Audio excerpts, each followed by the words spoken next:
Paano tayo maglilinis ng patukaan dito mga kalapatid? Pag kukunin natin yung mais, yung ating Texas dito, ay kinukuha yung kamay natin.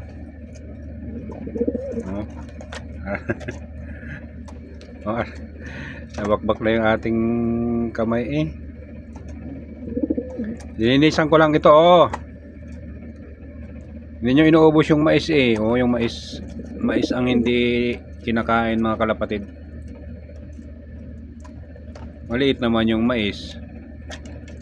Hindi na natin malinisan yan eh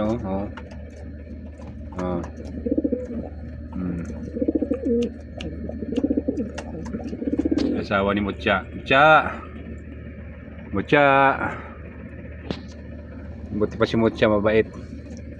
Ito, makuha talaga Texas.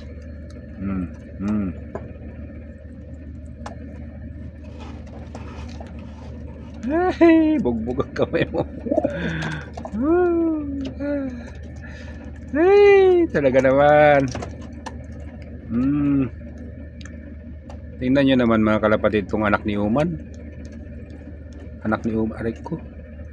May time na masakit eh.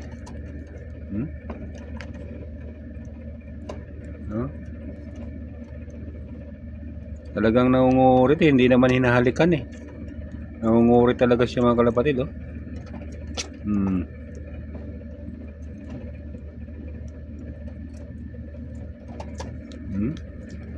Kurit talaga Barako talaga tong anak ni Uman na to.